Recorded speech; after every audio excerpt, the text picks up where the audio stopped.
They found him tied to the fence outside the orphanage. Not barking. Not growling. Just waiting. As if he had once belonged to something, and was still waiting for it to call him home. The wind moved through his fur like it was brushing past a memory. And when the baby reached for him through the chain link, he didn't flinch. This story is not about rescue. It's about returning. It's about what happens when two souls, one who's too young to speak, and one who's seen too much meat in the middle of what's left. Like, share, and tell us where in the world are you watching from today? He waited without a sound. The fence behind the orphanage rattled in the wind, but the dog never moved. He stood there, a rough shadow beneath the pale wash of a parking lot light, tethered with a rope that had frayed down to threads. His coat had gone uneven, clumped with old dirt and drying mud, and there were fly-bitten spots on the back of his ears. But it was his stillness that you noticed first. Not frozen in fear, not alert with rage. Just still. Like he had chosen to stay. It had rained earlier that day. You could tell by the soft gloss of damp concrete and the way the grass along the fence line still held its shine. His paws were wet. So was the patch of ground beneath him. He hadn't tried to dig. He hadn't tried to escape. He hadn't barked once. I know, because I watched him for 3 hours before I stepped outside. The baby had seen him first. They'd been wheeling her crib down the hallway again, the night staff's attempt to soothe her constant whimpers, the kind that didn't ask for anything in particular. She was one of the quiet ones. Never loud. Never laughing. Just this soft ache of presence, like she was watching the world for something she couldn't describe yet. And when they passed the window by the stairwell, the one no one bothered to clean anymore, she reached out. Not a cry. Not a scream.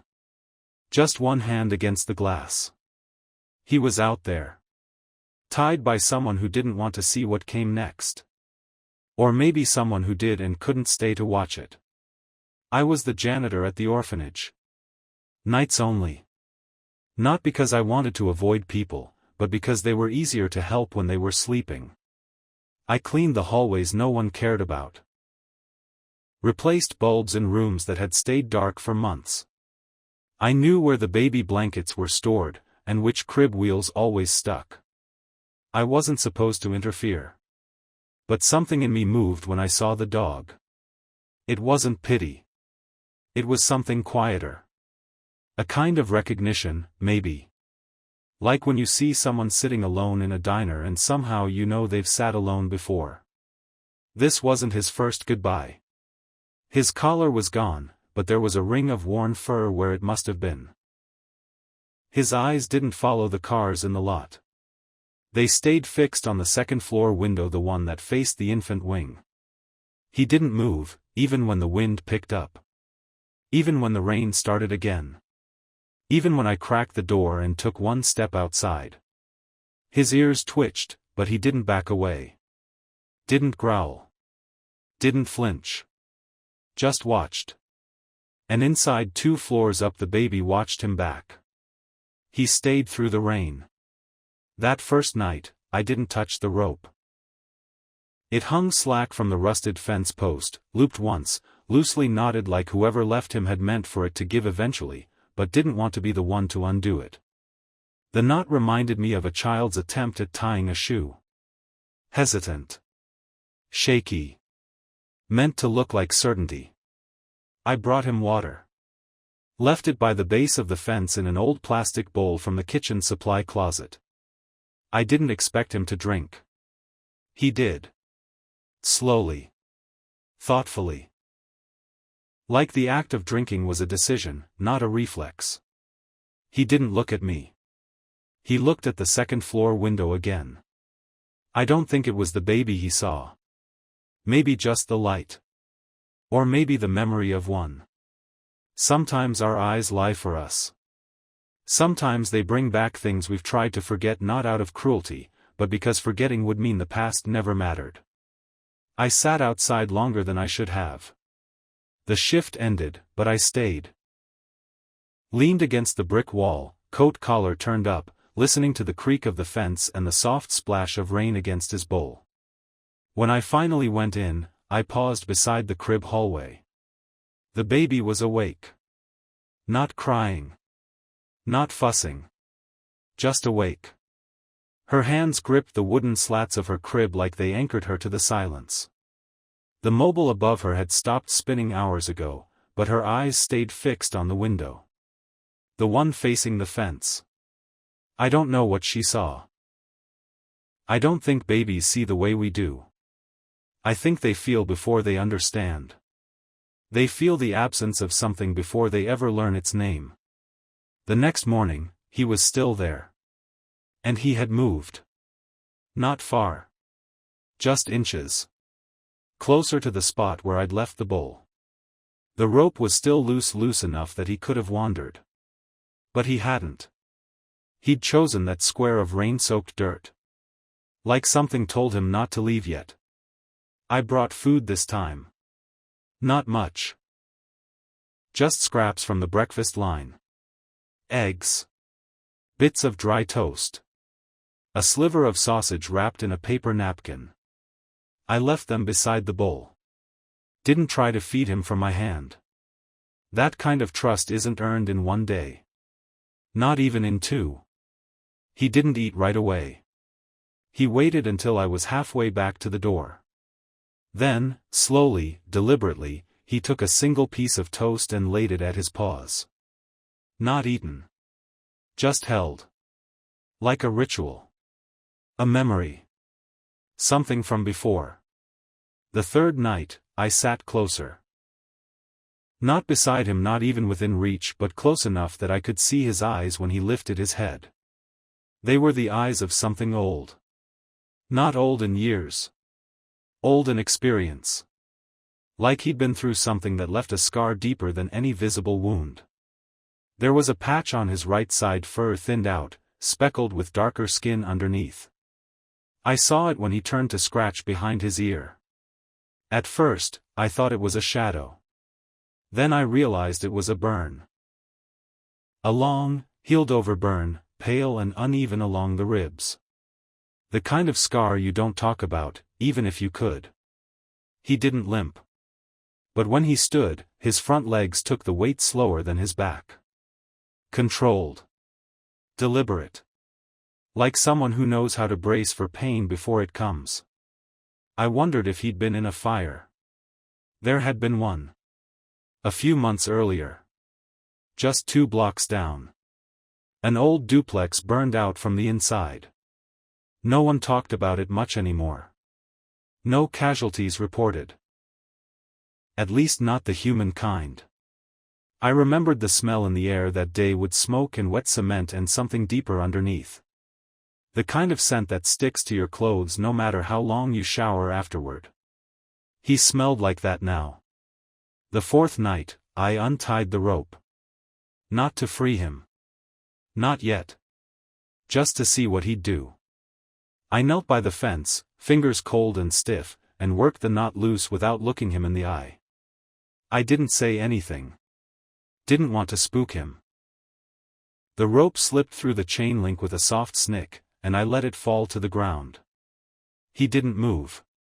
Not when I stepped back. Not when the wind kicked through again. Not even when the parking lot lights flickered once, then steadied. He just watched the building. That night, the baby wouldn't sleep at all. They tried the hallway walk again. Tried music. Rocking. Even a warm bottle.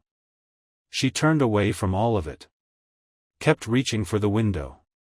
Kept looking into the dark. That's when I started staying past my shift. I didn't tell anyone. There's no one really left to tell.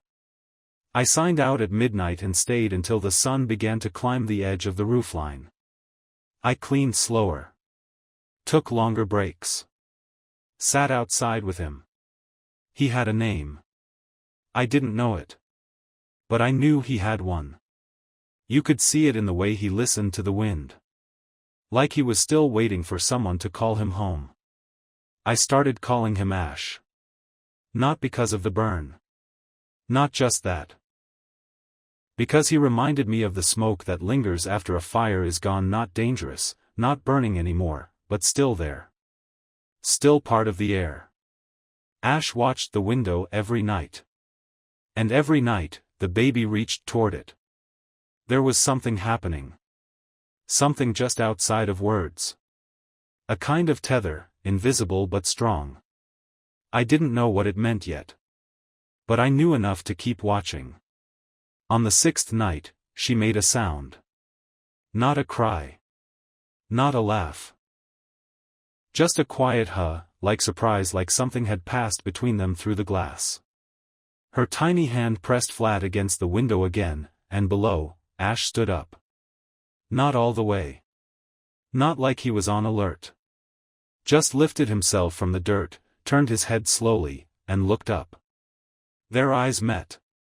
I swear it. And I think that was the moment he started choosing to stay.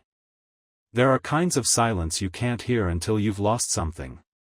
Not the silence of night that's a rhythm. Not the hush of snow or the quiet before sleep. I mean the kind that wraps itself around a place like insulation. The kind that tells you, someone used to live here. The orphanage had that silence. Even when the hallways buzzed with intercoms, even when toddlers cried in the infant wing, even when nurses whispered their routines, that silence never really went away. It lived in the corners. Beneath peeling paint. Behind the doors marked for storage but filled with nothing but dust and blankets no one used anymore. Ash fit into that silence like he'd been born from it.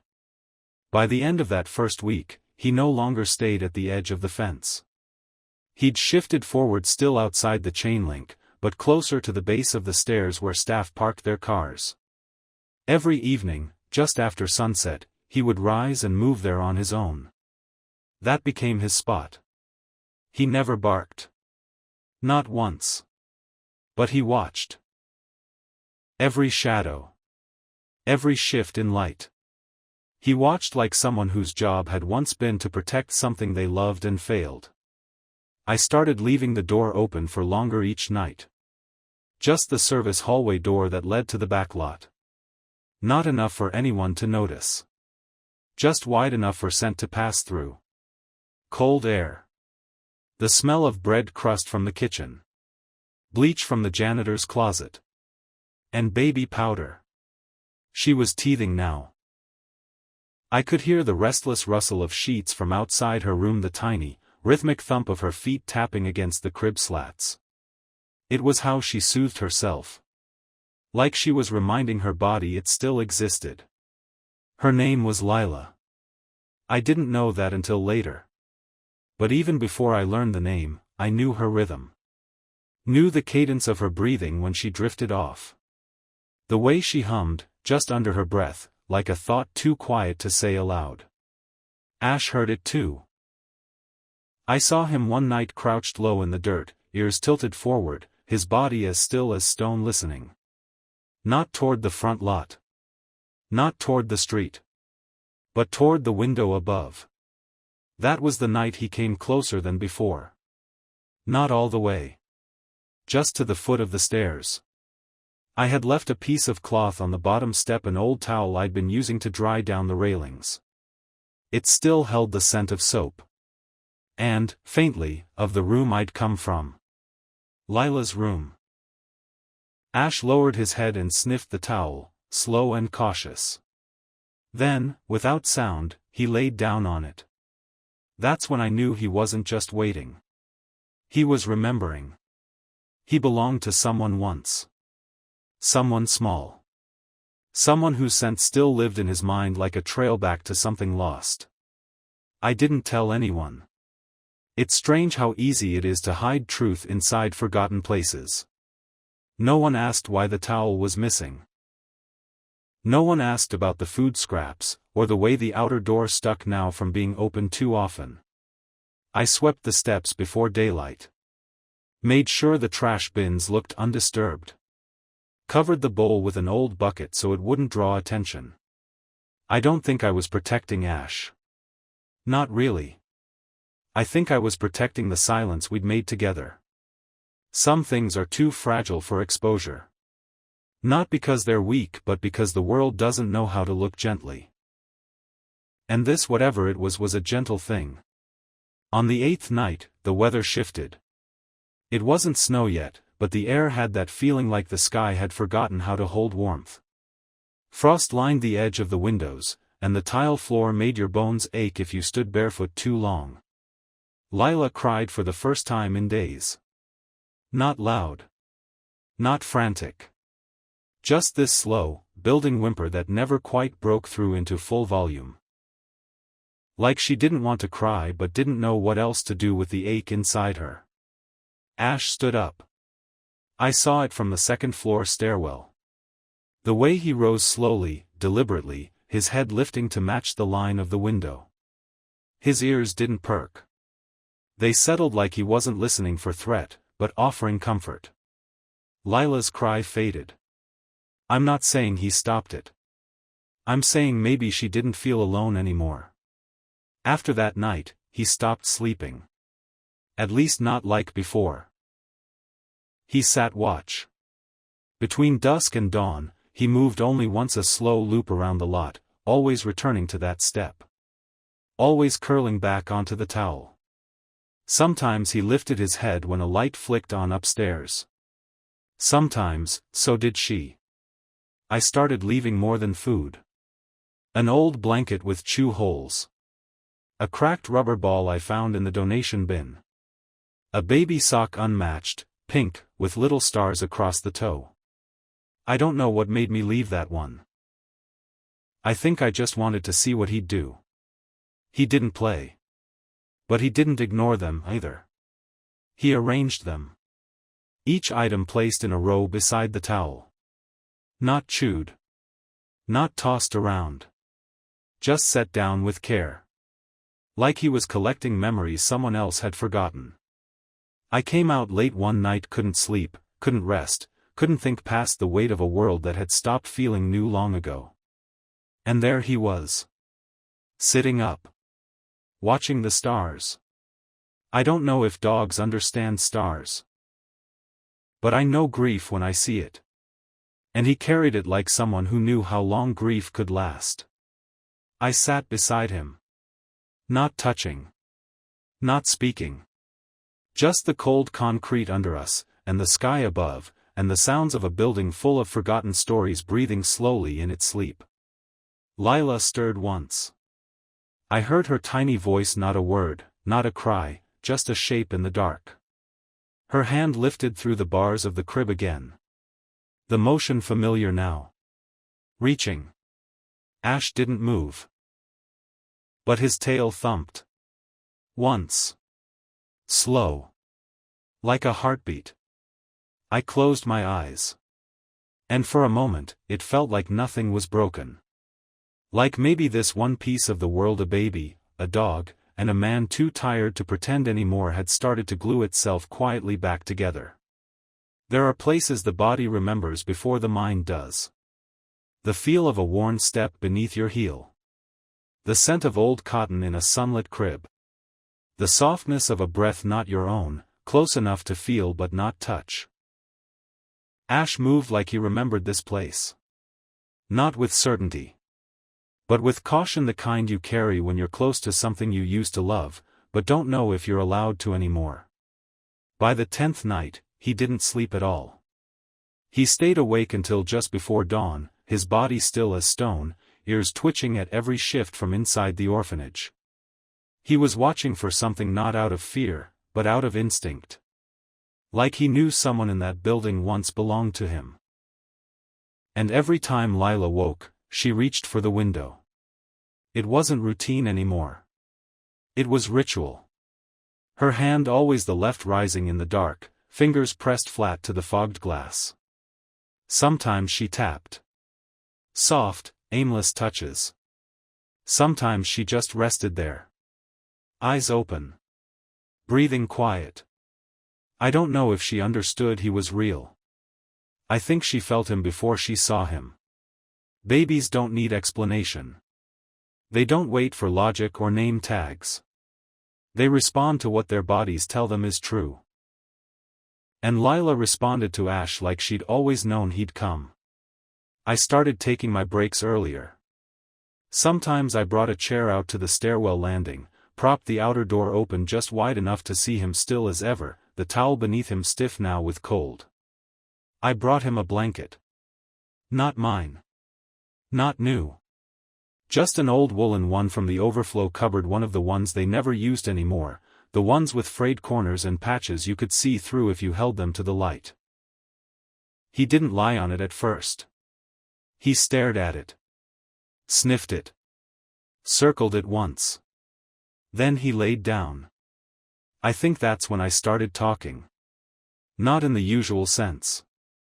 I didn't call to him. Didn't try to lure him closer. I just started saying things out loud when I was alone. Things I hadn't said in years. Things I didn't know were still sitting inside me. You been here before? Waiting for someone? I know the feeling. I didn't expect answers. I didn't need them. Talking to Ash was like whispering into the space between grief and memory, that soft, untouchable place where we store what we've lost because the world doesn't make room for it.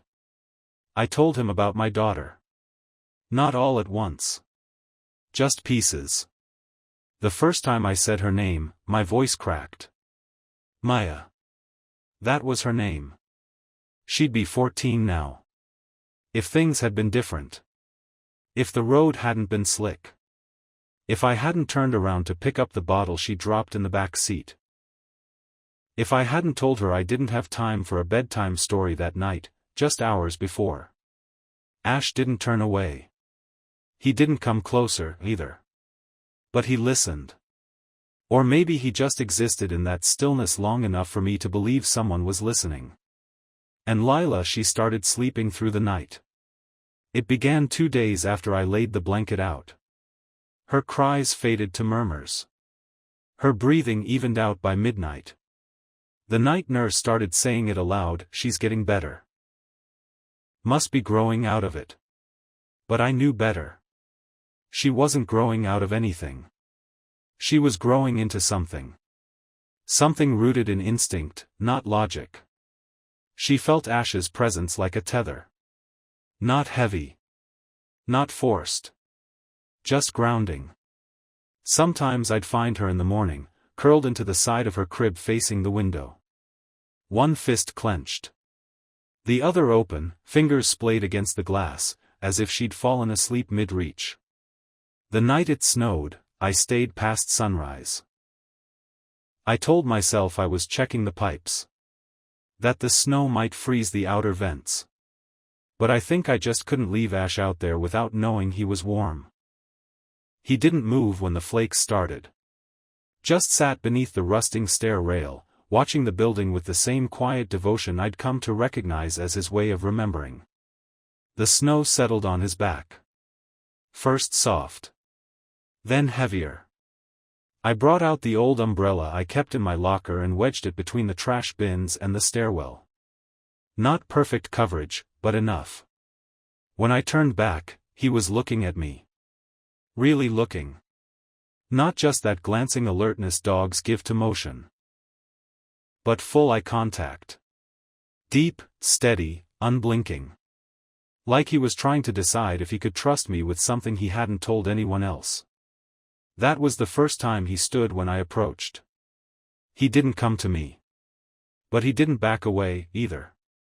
I sat on the step nearest him, slow, quiet, letting my body mirror his stillness. I think you had a baby once, I said. I think maybe you lost her too.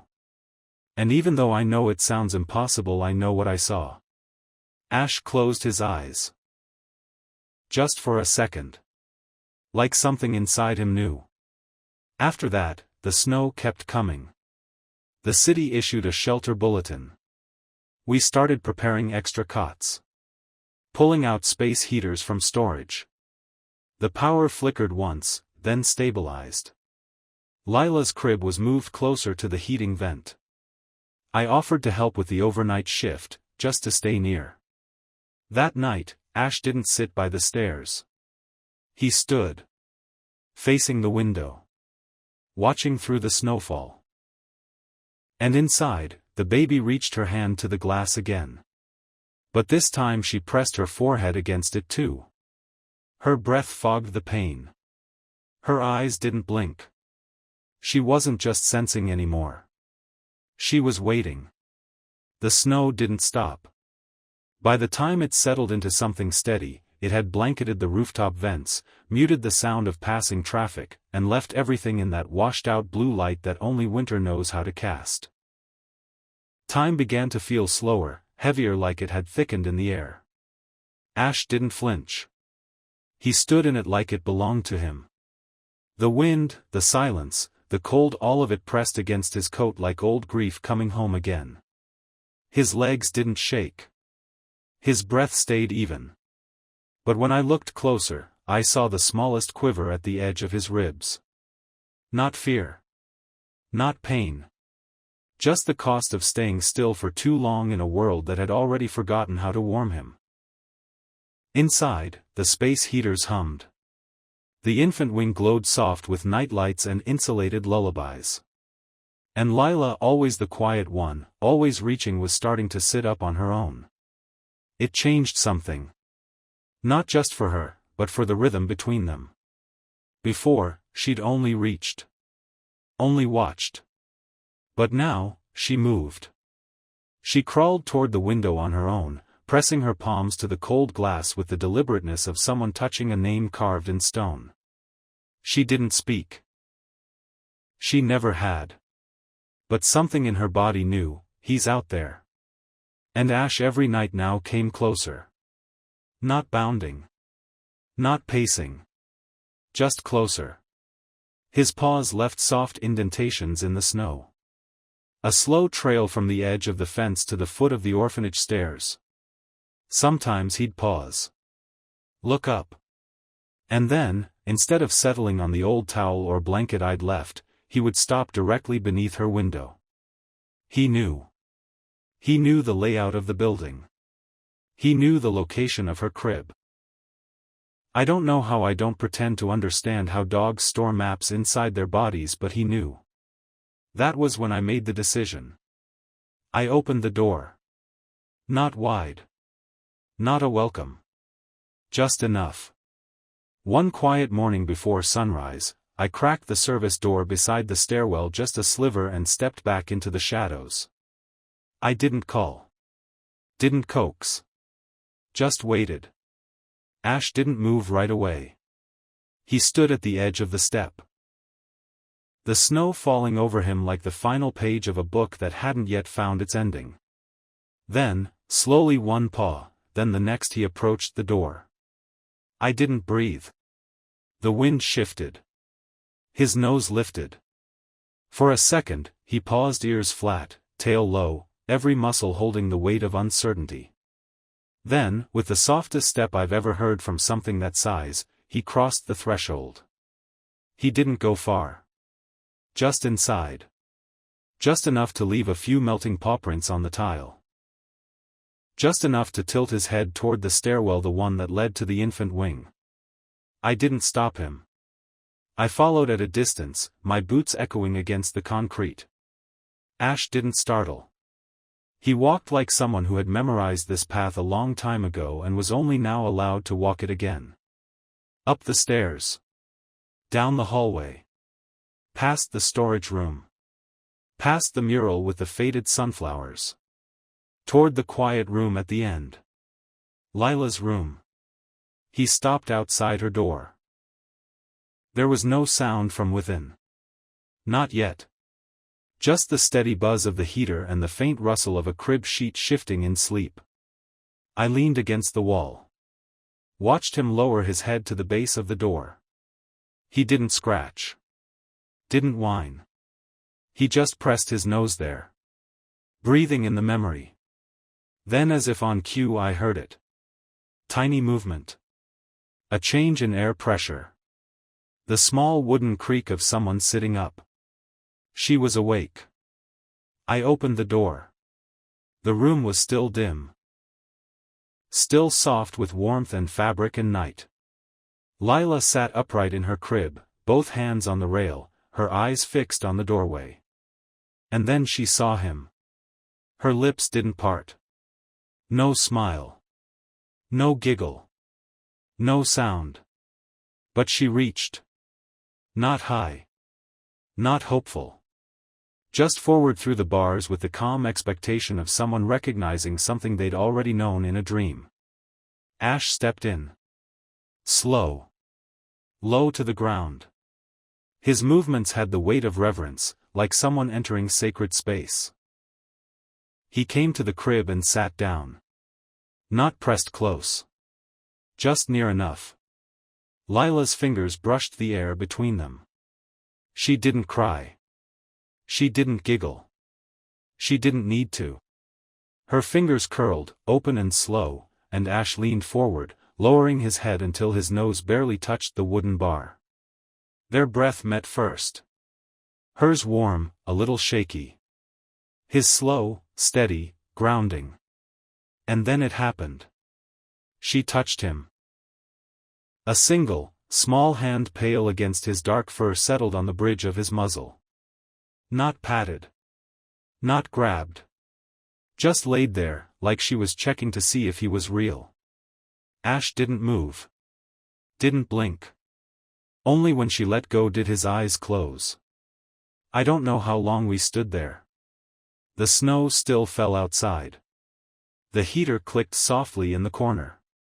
And for the first time since the day she'd arrived, Lila laid back down without needing a bottle. Without a cry. Without rocking. She turned toward the window, one arm tucked beneath her cheek. And Ash laid down beside the crib. He didn't curl up. Didn't rest his chin. Just lay still, like his body was making a promise his mouth never could. I pulled the door almost closed. Not all the way. Just enough to let the warmth hold. The first night Ash stayed inside, something shifted. Not loudly. Not suddenly. But in that subtle way you only notice when you're used to silence.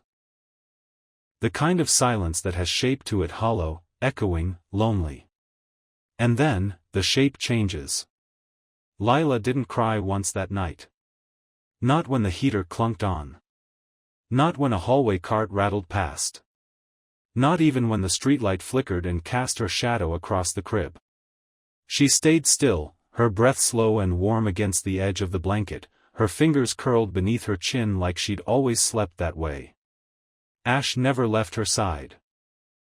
He stayed there through the dark hours, his body facing the crib, his front paws just touching the floor where the edge of the mattress began. He didn't curl up. He didn't fidget. He just watched. Not in the way you guard something out of obligation, but in the way you witness something fragile that you're afraid might disappear if you look away. I sat outside her room for most of the night, on the floor, leaning against the cold wall across from the door. The overhead light had been switched off hours earlier, and the building had sunk into that soft, twilight kind of quiet where even machines seem to sleep lighter. Around 3 a.m., the night nurse passed through.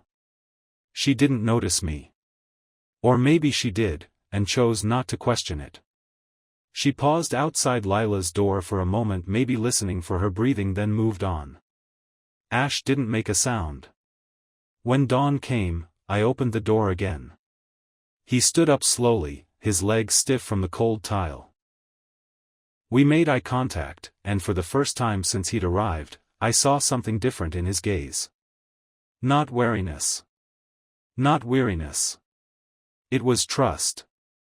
He walked past me, not hurried, not hesitant, and stepped outside through the service door I'd quietly unlocked an hour earlier. He didn't look back. But he came again the next night. And the one after that. Within days, a rhythm formed. Ash would arrive just after dusk, the snow brushing from his coat like memory. I would open the door. He would make his way to the second floor, pausing only at Lila's door. She always woke for him. Sometimes she was already sitting up when he arrived, waiting in the dark like she'd heard him coming from blocks away. Other times, she stirred only when his shadow passed beneath the doorway. But always her hand would find its way through the bars, and his head would lower to meet it. The contact was brief. No more than seconds at a time. But it was enough. Enough to quiet her body. Enough to soften her breath. Enough to remind her that somewhere in the dark, something was watching over her. And then she would sleep. The staff noticed. Not Ash, not yet. But Lila's transformation. "She's a different baby," the nurse whispered one morning, watching her through the glass. "It's like something finally found her." They didn't ask why. No one ever asked why things improved in places like this. Maybe because they were used to loss. Maybe because they'd learned that good things, when they came, weren't to be questioned, only accepted, quietly and gratefully. So no one checked the security footage. No one asked why her blanket started smelling faintly like earth and cold fur. No one noticed the single dog hair clinging to the edge of her crib post. But I noticed. And I protected it. Each night I laid the old blanket out by her crib. Each night I cleaned the trail of wet pawprints before the morning staff arrived. I left the hallway light dimmed so Ash wouldn't feel watched. And I made sure the service door stayed loose on its hinges, enough to be nudged open by someone who had learned not to expect doors to open for him anymore. Ash's presence began to reach beyond Lila. Not in big ways. But in that soft ripple that happens when one soul starts to heal and its light begins to spill. Other infants began sleeping more soundly. Not all. Not always. But enough that the nurses began using the word stable again. A word they hadn't used since early autumn. Even the building felt different. The radiators clanked less. The hallway lights flickered less. The elevator, always moody, began to stop exactly where it should. I don't believe in signs, not really. But I believe in atmospheres. And Ash was changing this one. Still, he never stayed past dawn. Always, as the first light began to color the window panes, he would rise. Sometimes Lila would stir. Sometimes not. But Ash always left before the sound of day reached the infant wing. Until one morning he didn't. I'd overslept. Fell asleep right there in the hallway outside her door, my head resting on my folded arms. I woke with a start to the sound of soft footsteps on linoleum, not human ones. Pause. Slow and steady. Ash. He was still there. The light through the windows had turned warm. The heating units clicked off. And voices had started echoing faintly from the lower floor. But Ash stood in the hallway, alert, still. Watching something I couldn't see yet. Then I heard it. Lila. Not crying. Not stirring. Laughing. A tiny, breathy kind of laugh, unsure and quiet and stunned, like even she didn't know where it came from. I'd never heard it before. And neither had Ash. He turned his head sharply toward her door, and then, for the first time, he wagged his tail. Not fast. Not playful. Just one slow sweep. A soft answer to a sound he hadn't expected but somehow had always hoped for. I stepped forward and opened the door. Lila was sitting up in her crib, her hands wrapped around the edges of the bar, her mouth parted in something that wasn't a smile, exactly more like wonder. Her cheeks were flushed, and her eyes were wide, still half dreaming. She was looking at him like she'd known him in another life. Ash stepped forward and sat beside the crib. She reached through, both hands this time, and touched the fur around his ears gently, like turning the page of a book. And for the first time, he leaned in. Not just to touch. But to nuzzle. A slow press of his muzzle into her open palm. His breath fogged the wood. She blinked. And then, softly, leaned her forehead against the top rail. They stayed like that for a long while. And I, standing in the doorway, didn't move. Somehow I knew this wasn't a moment you interrupted. There's a kind of healing that doesn't look like progress. It's not loud. It's not even visible at first. It lives in the spaces between moments, the hush after a baby exhales, the pause in a step that was once too hurried, the stillness of a dog no longer watching the door. Ash became part of the building's breath. No one said anything. Not directly. But small things began to shift. The staff started humming again quietly, half-consciously during their early morning routines. Lila's laundry got folded instead of crumpled. Even the overhead lights, once left buzzing for days, had their bulbs changed before they dimmed completely. I didn't think of it as a miracle. It wasn't that kind of story. It was something older than that. Older, and much quieter. Ash still arrived just after dusk. Always from the same direction, the path beside the retaining wall, the one that curved along the back fence and disappeared into a line of frost-covered trees. I never followed it. I never asked where he came from. Some truths, if you dig too soon, you bury. The door stayed cracked now. Not wide. Just enough for him to nudge. He'd grown familiar with the hallway, familiar with the creaks in the second-floor landing, the corner where the mop bucket always sat. His movements were soft. Predictable. Reverent. But something had changed in the way he moved toward Lila. He no longer hesitated at her door.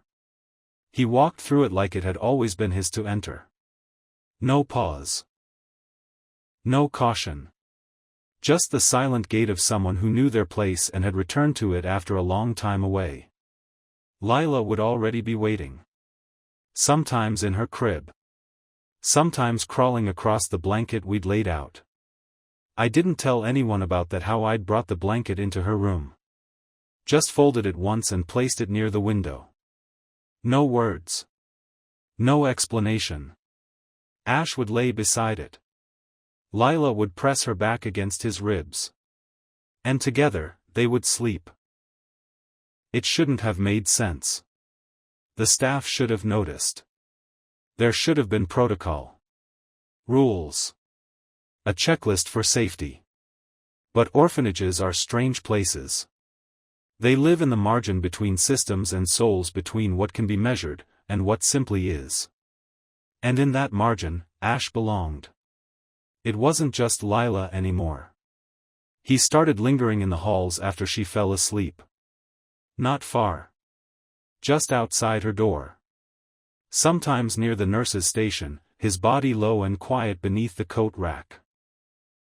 One of the toddlers, a boy named Marco who'd been in and out of care since he was born, stopped waking up screaming after Ash started waiting there. No one saw the connection. But I did. Ash had begun filling in the absences. The gaps between noise and nurture. The spaces left behind when someone left too early, or arrived too late. He didn't bark. Didn't whine. He just was. Like furniture. Like warmth. Like memory that had chosen to stay. And me, I changed too. I stopped clocking out when my shift ended. The time card became a formality. I stayed later. Took extra duties no one wanted. Scrubbed windows that hadn't been touched in months. Found a rhythm in the rituals: unlock door. Warm blanket. Check crib. Welcome the ghost of a dog who no longer haunted. One night I sat beside Ash on the floor, just outside Lila's room. The hall was dark except for a sliver of amber light from her door. She was already asleep, one arm tucked beneath her body, the other resting loosely against his paw, her mouth slightly parted in a way that told you she'd stopped holding tension in her sleep. I didn't say anything for a long time. But eventually, I whispered, "I don't know what you lost, but I think she might be giving it back." Ash didn't move. But he blinked slowly, and I swear there was something in that blink. Not grief. Not exactly. Something softer. A kind of remembering that didn't hurt as much anymore. I thought about Maya. I hadn't said her name aloud in over a year. Hadn't let myself look at the photos buried in the box at the back of my closet. But that night, as Ash exhaled and laid his head on the floor, I reached into my pocket and pulled out the old keychain. It was hers. A tiny pink dog, cracked from time, its paint worn down to the metal underneath. She'd clipped it to her backpack the day we adopted our own dog. A mutt not unlike Ash with eyes too sad for his age. We'd named him Benny. He died the same month Maya did. People say dogs die of old age, of heart conditions, of illness. But I think sometimes they die of loss. Just like people. That's what I saw in Ash. A dog who hadn't died, but hadn't lived since either. Until Lila. One morning, weeks into the routine, I arrived late. The snow had begun to melt, and the parking lot was a patchwork of slush and black ice. I slipped twice on my way in. My hands were still burning from the fall when I pushed through the service door, but something stopped me. Ash wasn't there. The towel was untouched. The blanket hadn't been warmed. His paw prints always the first thing to greet the day were gone.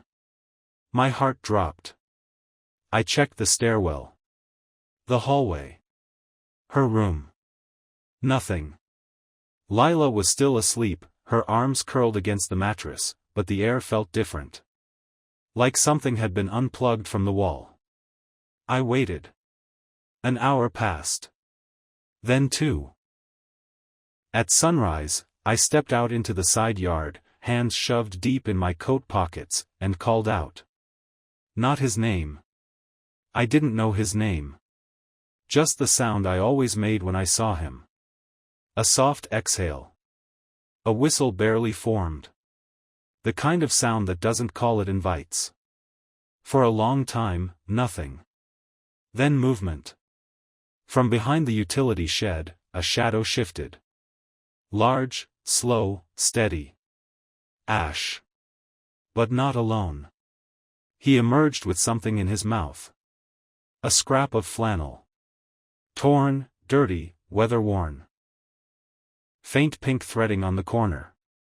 He walked to me, laid it at my feet, then looked up. I didn't understand at first. But when I reached down and touched it, that soft, familiar fabric, something inside me caught. The flannel was from a baby blanket. Old. Sun-dried. The kind you find in the bottom of a forgotten drawer. I looked at Ash. His eyes were on the second-floor window again. And I realized, he wasn't bringing something back. He was letting it go. Whatever memory lived in that blanket, it wasn't for him anymore. It was for her. For Lila. For now. No one ever asked about the blanket. The one Ash brought me, that morning behind the shed, the soft, weather-worn scrap of pink flannel with the fading stitches. I didn't show it to anyone. I wrapped it carefully, folded it into the bottom of Lila's crib drawer, and said nothing. But I knew what it meant. It was his way of saying goodbye to something he had carried too long. Or maybe not goodbye, maybe just offering. A piece of whatever had broken in him, quietly laid at the feet of someone who might still grow whole. Lila held it later that night. Not tightly. Not possessively. Just gently, her fingers curling over the edge as if the scent it held was already familiar. She didn't cry. Didn't make a sound. She fell asleep faster than usual, Ash at her side, their breathing in quiet rhythm. For a while, it felt like the world had agreed to let them have this. But peace, in places like this, rarely lasts unexamined. It started small. A clipboard left behind at the end of shift. A new temp nurse covering an overnight.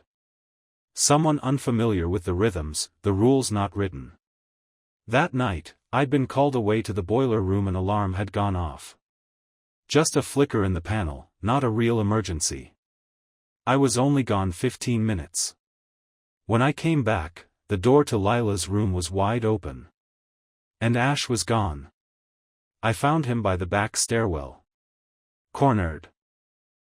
Not by walls, by presence. The temp nurse, standing there, clipboard clutched to her chest like a shield. Her mouth parted. Her expression somewhere between fear and disbelief. "There's a dog in the building," she whispered, as if saying it louder might make it more real. Ash didn't growl. Didn't move. He just stood still, unmoving, his body between her and the hallway that led back to Lila. I stepped between them. "It's okay," I said. "Calm. Even. He's been here before." Her eyes widened. "You let him in?" You can't do that. It's not safe. That's not protocol." Protocol. I hadn't heard that word in months. It landed like a shovel to the chest. I told her I'd take care of it. Told her she could go, that I'd file a report if needed. She hesitated, then turned, eyes still fixed on Ash like he was something out of place in the world she'd just begun to understand. She didn't know what he was protecting. She didn't know what he had already done. After she left, I knelt beside him. My hands were shaking. Not from fear, from knowing how quickly this kind of moment could unravel what took weeks to build. "You did the right thing," I whispered, resting one hand on the side of his neck. Ash leaned into the touch. Not seeking comfort. Just recognizing it. That night, I didn't leave. I stayed on the second floor, sleeping in a chair outside Lila's door, the soft sound of her breathing a steady thread that held the night together. Ash curled at her crib. The building settled. The heat hummed. But something had changed. The next morning, the supervisor pulled me aside. "Were you aware," she said carefully, "that a stray animal has been seen inside the facility?" Her tone wasn't accusatory. Just cautious. Administrative. I told her yes. That I'd seen him. That he wasn't aggressive. That he came and went quietly, and had never once caused a problem. She frowned. "And what's the procedure for that?" I didn't answer. Because there wasn't one. There's no procedure for how a dog finds a child in the middle of winter and gives her something no medication, no routine, no professional comfort could. There's no form to explain how the sleep of one infant softened the cries of 4 others.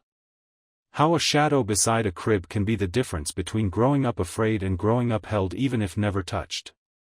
"I'll have to report it," she said finally. Not unkindly. "It's a liability."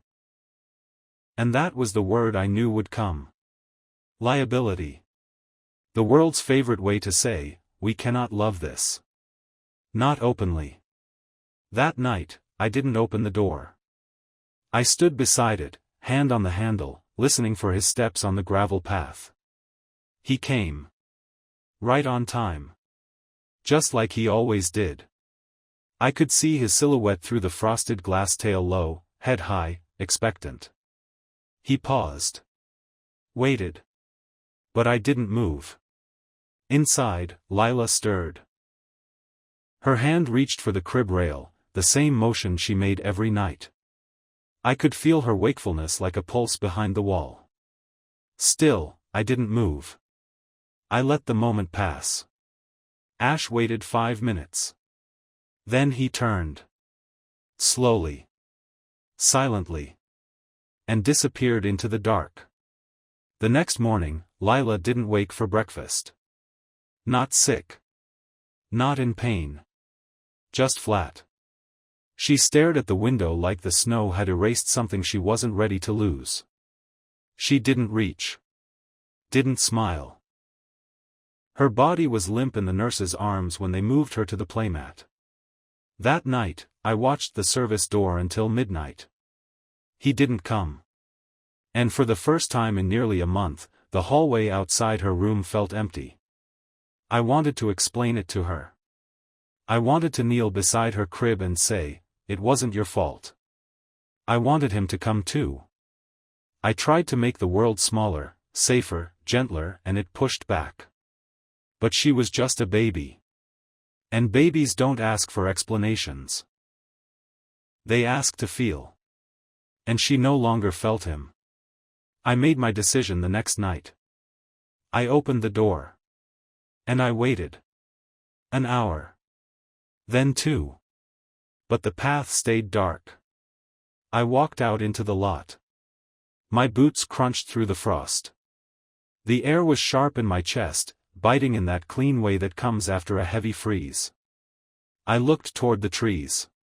Toward the place he always came from. Then I knelt. Just like he had, that night months ago, when he first laid his body in the snow and waited for someone to call him back. I didn't speak. But I waited. The wind shifted. And then from beyond the tree line movement. Not fast. Not bounding. Just steady. Measured. Real. Ash stepped into the light like he'd never left. His fur dusted with frost. His ears angled low. But his eyes, they never changed. I stood. "You've still got her," I said softly. And I opened the door again. He stepped inside like he hadn't been turned away the night before. No accusation in his body. No hesitation. Just quiet understanding, the kind that lives in old souls and loyal creatures. He crossed the threshold as the wind hissed shut behind him, shook the frost from his coat, and climbed the stairs with his usual slow reverence. Lila was already awake. She'd been quiet all day, not crying, not fussing, just watching the door. The way children do when they feel something gone and aren't sure if it will return. The staff assumed it was regression. But I knew better. She wasn't slipping backward, she was holding her breath. When Ash crossed into the room, she didn't reach at first. She stared. Frozen. One hand clenched into the blanket, the other against her mouth. And then when he laid his head beside her crib, she exhaled. A soft, shuddering breath. The kind that lets the body say, "You came back." She reached between the bars. Ash didn't move until her fingers touched his muzzle. Then, slowly, his eyes closed. That night, she slept with one hand resting on his paw. She didn't roll. Didn't stir. It was as if her body had found the gravity it needed, like the part of her that had been floating finally came home. But the world doesn't like secrets. Not even the kind that heal. The next morning, someone knocked on the boiler room door. I wiped the grease from my hands and opened it to find the supervisor. She didn't smile. She didn't step inside. Just held a clipboard against her chest like a verdict. "There's been an inquiry," she said. Her voice was even. Measured. But not unkind. The kind of tone people use when they think empathy makes bad news feel better. "Child Services is sending a representative," she added. "Someone from licensing." I nodded. Didn't blink. "They want to review security footage," she said. "From the last month." I knew what that meant.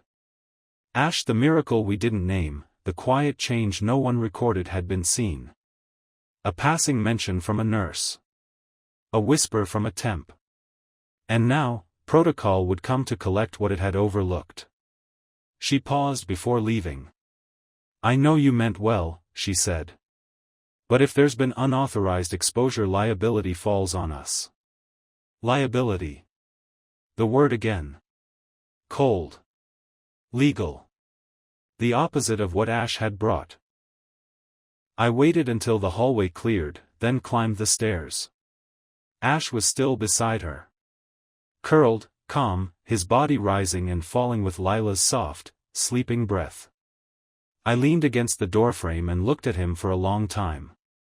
I didn't know what to say. There was nothing left to explain. No speech that could carry the truth of what he'd done.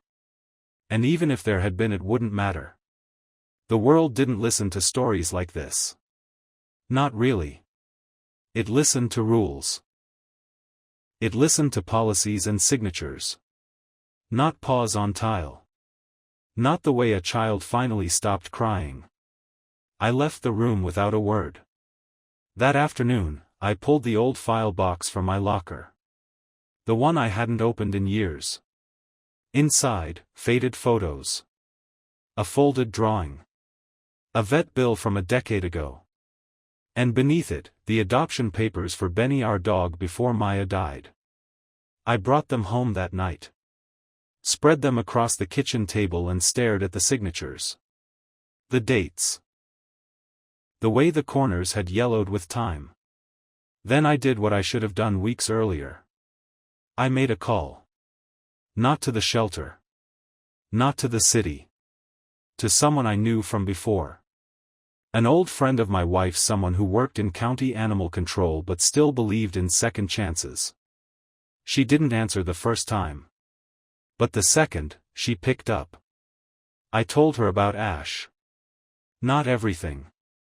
Not the way he had saved Lila in silence.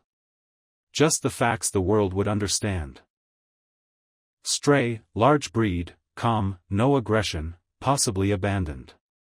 I need a record, I said. She didn't ask why. 2 days later, she sent an email, no chip. No tags. No prior claims filed. But if you want to initiate a hold, you'd need to bring him in. I stared at the screen. Bring him in. The word sat heavy. Like betrayal. But then again, maybe it was the only way to keep him with us. If he had a record, if he had a file, he could have a name. A status. A protection. Without it, he was a shadow in a hallway.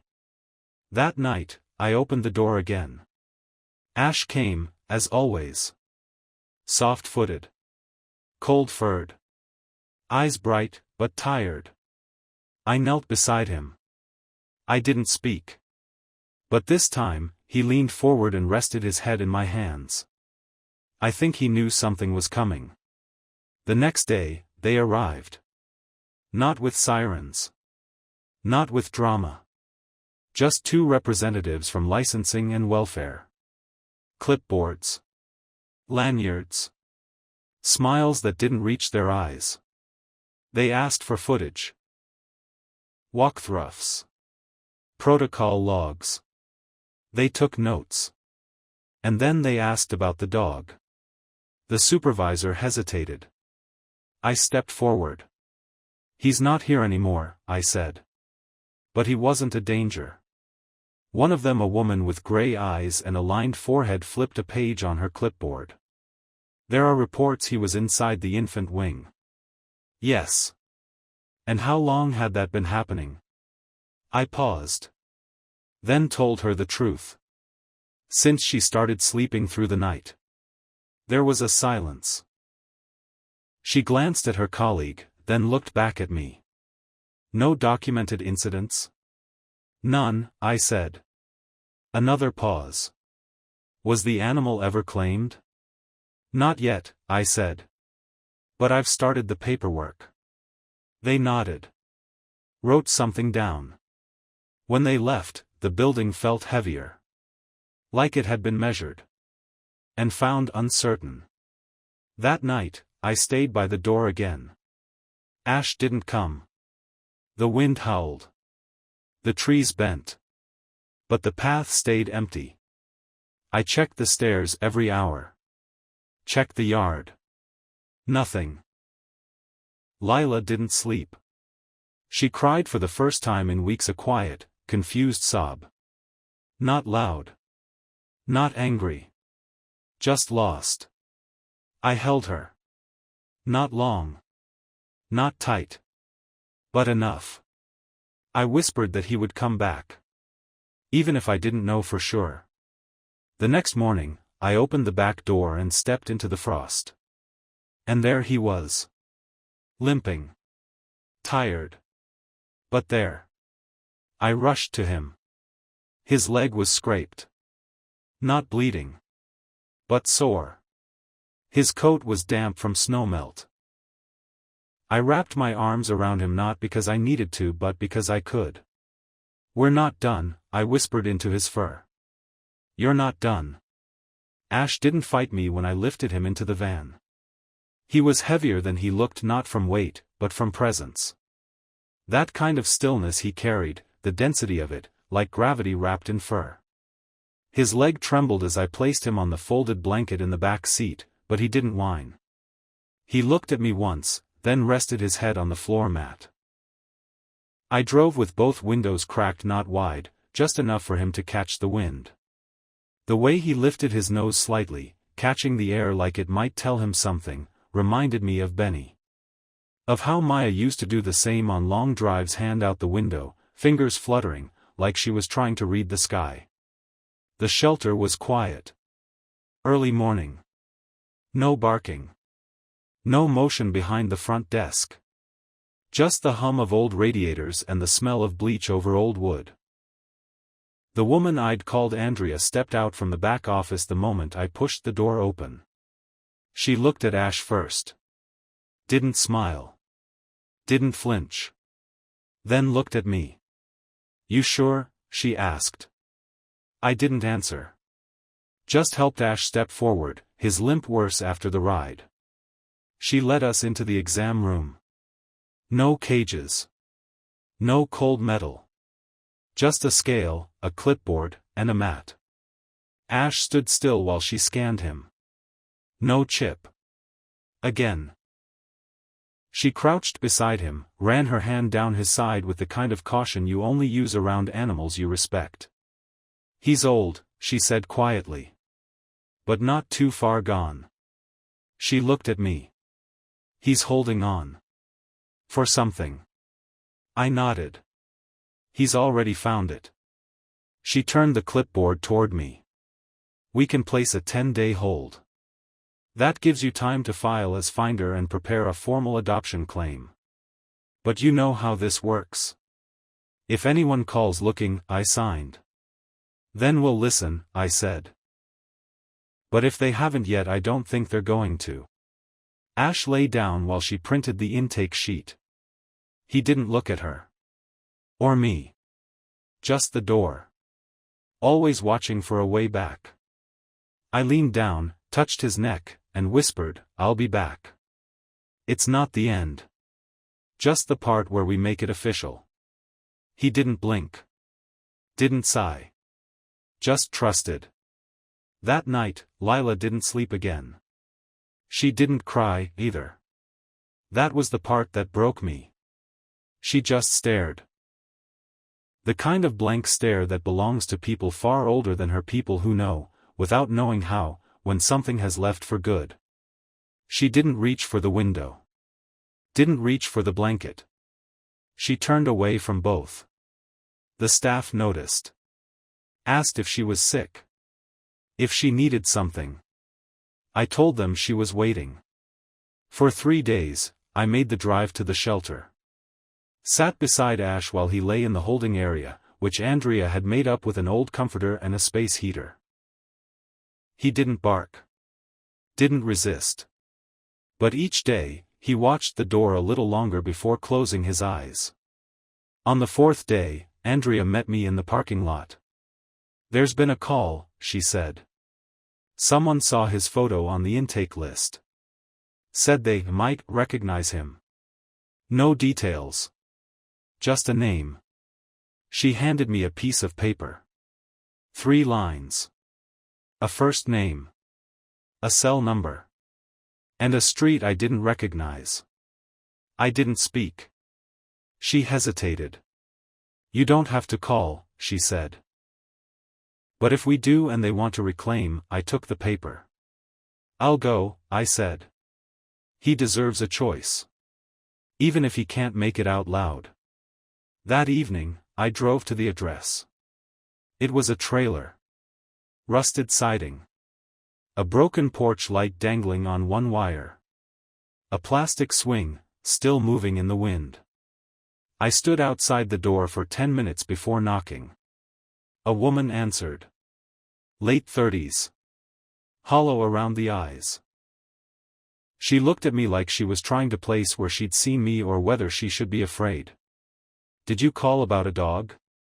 I asked. Her face shifted. Then stiffened.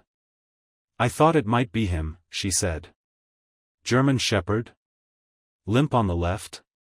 I nodded. She didn't invite me in. He was ours, she said. Sort of. My ex brought him home after the fire. Said he found him near the wreckage. No collar. Just smoke all over his coat. She paused. My son, he got attached. But we couldn't keep him. Not after, well, there were too many mouths. He wandered off one day. Never came back. Her voice was tired. Not cruel. Just resigned. I held out my phone. A photo I'd taken of Ash and Lila, her tiny hand resting on his chest as he lay beside her crib. The woman stared for a long time. Then said, "He looks whole." She didn't ask to see him. Didn't ask for him back. I just wanted to know he wasn't dead, she said, voice cracking. He's not, I said. But he was lost. She nodded. So were we. I left without asking anything more. Because she'd already given what mattered most the space to move forward. The next day, I signed the final papers. Ash became mine legally, officially, permanently. But I didn't write my name on the form. I wrote hers. Lila. Because I wasn't keeping him for me. I was keeping him for her. That night, when I opened the service door again, his steps were slower. But steady.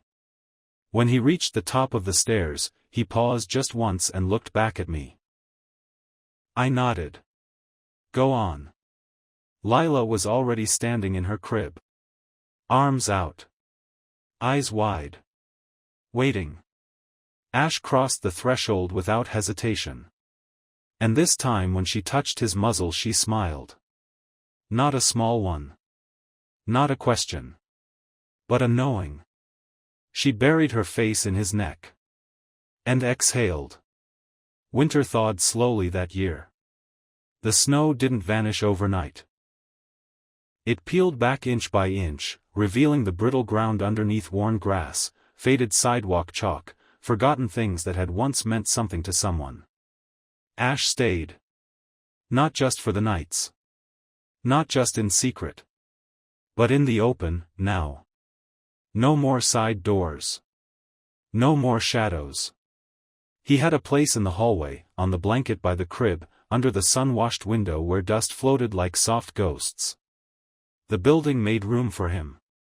There were no announcements. No policy changes. But someone added a bowl to the corner of the break room. A folded towel near the vents. A post-it note by the supply closet that read, "Do not mop here, Ash sleeps." He became part of the place. Part of the hush that lived between waking and sleep. Lila began to grow into him. Her legs strengthened. Her hands steadied. She started to pull herself upright without effort, fingers grasping the crib rail like she was reaching for something she finally believed would be there. Always. Ash was the first thing she looked for when she woke. She didn't cry anymore.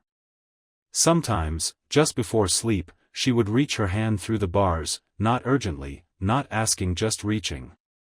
And Ash would be there. Always. His coat grew a little softer. His limp eased. His eyes no longer carried the glassy distance of memory. They brightened not in the way puppies do, but in the way the very old sometimes do when they've been seen. Really seen. He had purpose again. And purpose, even more than food or warmth, is what saves a life. I spent more time upstairs than down. The pipes still clanged. The light bulbs still buzzed. But they didn't matter as much. What mattered was that something in this place had healed, not from being fixed, but from being held. Ash held this place together. And Lila, she bloomed. The kind of blooming that can't be charted. Not on graphs or milestone checklists. But in the way she looked at the world steadily now, with trust. With quiet expectation. Like life was something she could begin to believe in. They didn't speak, the two of them. Not with sound. But they had a language. One of slow movements. Shared silence. A kind of gravitational pull between them that others noticed, but couldn't explain. "He's good for her," someone said once. One of the case workers. I didn't respond. Not because I disagreed. But because good didn't begin to cover it. He wasn't just good for her. He was part of her now. Spring came late. The trees outside the orphanage bloomed cautiously, as if afraid the cold might still come back. The sidewalks dried. Children started playing again in the distant park across the street. Life continued. One day, I took Ash to the vet just a checkup. They scanned him again. No surprises. Healthy heart. Worn hips. Age unclear. The vet looked at him, then at me. "He's holding on," she said. I nodded. "He's waiting," I said quietly. She tilted her head. "For what?" I didn't answer. Because I didn't know. Weeks passed. Lila learned to walk. Not fast. Not far. But one step, then two. Her fingers still gripped the bars at first, then the edge of the table, then my pant leg. And always Ash walked beside her. Not ahead. Not behind. Just beside. He didn't bark when she fell. He didn't whimper when she tripped over his tail. He just waited. And when she looked for him, he was there. It was as if in guiding her he was remembering how to live himself. One morning, I walked in to find her asleep on the floor. Not in her crib. Not in her bed. Just curled into the crook of Ash's belly, her hand resting on his chest. He didn't move. Didn't wake. But when I whispered his name, his tail swept once against the floor. That was the last week of May. A letter came. A case update. Lila's adoption file reopened. She was on a short list now. A family out of state. 2 parents. No kids. They'd seen her profile. They were interested. I sat in the office, paper in hand, heart beating too loud. She deserved a home. She deserved to be wanted. But how do you explain to people that a home had already found her? That she'd already chosen? That a dog old, quiet, broken once but no longer had given her a kind of grounding no adult ever could? I didn't know what to do. So I sat with her. In the playroom. Ash at her side. I held the paper. Folded it. Unfolded it. She looked up at me once, her eyes calm, curious. Then turned and leaned her cheek against Ash's fur. That night, I wrote a letter. Not to the agency. To them. The family. I told them everything. Not just her sleep patterns. Or her milestones. But him. The dog. The guardian. The reason she laughed now in her sleep. I told them what it meant not in facts, but in feeling. I asked them if they were willing to meet her as she was. Not a blank slate. But a child already bonded. The next morning, the reply came. A single line, typed beneath a warm greeting, "We'd like to meet them both." I cried then. Quietly. Alone. Ash watched me. Eyes steady. I think he knew. He didn't wag. He didn't move. But his body softened in the way of someone preparing. The day they came, the sun was out. Lila wore her blue overalls. The ones with a patch sewn onto the knee. Ash had been brushed, bathed, his fur warm and clean. He stood beside her as the couple entered. The woman knelt. Held out her hand. Lila didn't look at her. She looked at Ash. Then at me. Then stepped forward 1 foot, then another and pressed her hand into the woman's palm. Ash followed. He didn't sniff. He didn't circle.